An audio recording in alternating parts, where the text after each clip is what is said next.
Olá, hoje vamos mergulhar num mundo que pode parecer um pouco intimidador à primeira vista, o dos textos filosóficos medievais. Mas o nosso foco não vai ser só no que eles diziam, e sim no como eles diziam.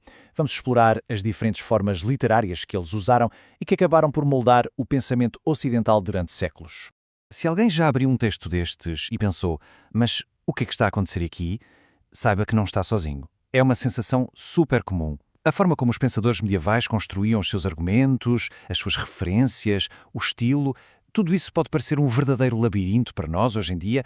E, olha, não é só uma impressão. A própria Enciclopédia de Filosofia de Stanford admite que estes textos têm uma camada extra de complexidade.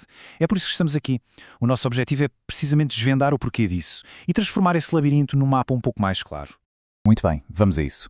O primeiro grande desafio para os académicos medievais era o seguinte: eles herdaram uma biblioteca imensa de textos considerados autoridades. Aristóteles, os padres da Igreja, Platão.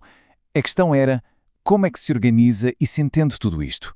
Para isso, eles desenvolveram algumas ferramentas intelectuais bem específicas. A primeira grande ferramenta era o comentário. Pense nisto como um mergulho profundo num único texto importante, por exemplo, uma obra de Aristóteles. O objetivo não era criticar ou refutar, era explicar, clarificar e, o mais importante, harmonizar o que o autor dizia com a verdade tal como eles a entendiam. A premissa era: o mestre antigo está certo, o nosso trabalho é entender como. Certo, mas e quando as autoridades pareciam discordar entre si? Isso levou a um próximo passo: as coletâneas de sentenças. Em vez de focar num só autor, obras como As Sentenças de Pedro Lombardo juntavam citações de várias autoridades e organizavam tudo por tema. Qual a natureza de Deus? O que é o livre-arbítrio? De repente, a filosofia passou a ser organizada por problemas e não por autores. E isto leva-nos ao topo desta evolução: a Suma. Uma Suma já não está só a organizar citações, ela está a criar um sistema lógico, completo e totalmente novo para uma disciplina inteira. A Suma Teologia de Tomás de Aquino é o exemplo máximo disto. É quase uma declaração de independência intelectual, criando uma estrutura racional que se sustenta por si só. Ok, o conhecimento está organizado. E agora? Como é que se debate estas ideias de forma produtiva e rigorosa? Esta necessidade levou ao desenvolvimento de formatos de debate muito específicos, transformando a argumentação numa verdadeira arte, quase uma disciplina marcial do intelecto. O que é fascinante aqui é o contraste. De um lado, temos o diálogo. Pense na obra de Abelard. É uma conversa fluida, aberta, quase exploratória entre diferentes pontos de vista. Do outro lado, com o nascimento das universidades, surge a disputa.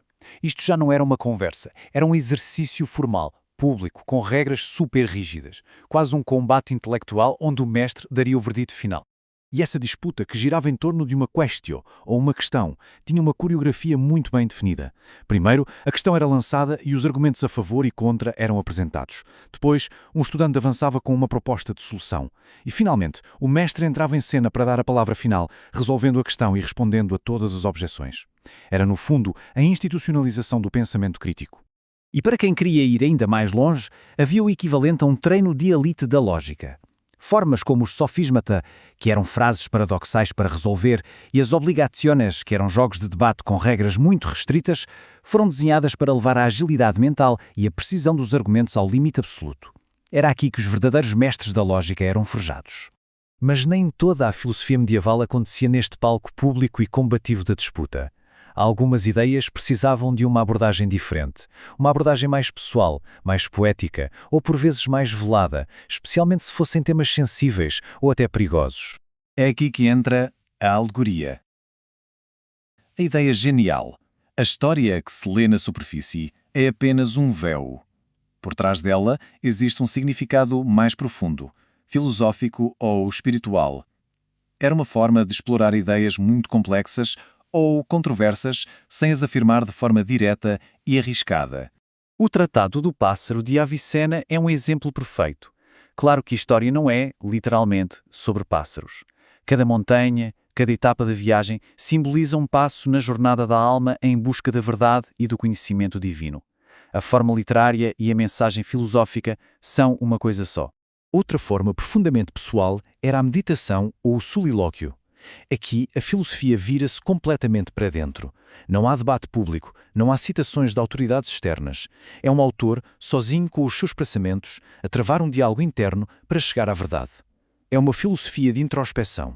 Obras como o Proslogium de Anselmo, por exemplo, não são provas lógicas frias, são orações argumentativas.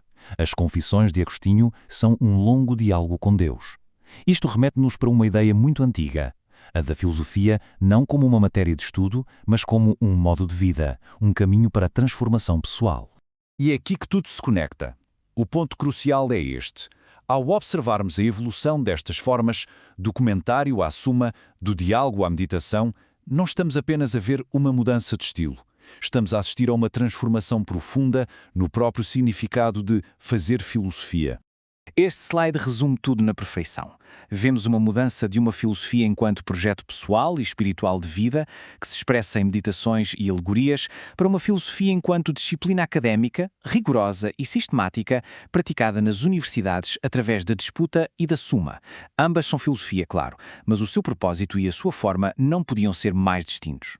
Isto tudo deixa-nos com uma pergunta para pensarmos. A forma como comunicamos nunca é neutra. Assim como a disputa ou a alegoria ajudaram a definir o que era a verdade medieval, de que maneira é que os nossos próprios formatos, o artigo científico, o vídeo explicativo, até a thread numa rede social, estão a moldar o que consideramos ser conhecimento e verdade no nosso tempo? É uma boa reflexão para se ter.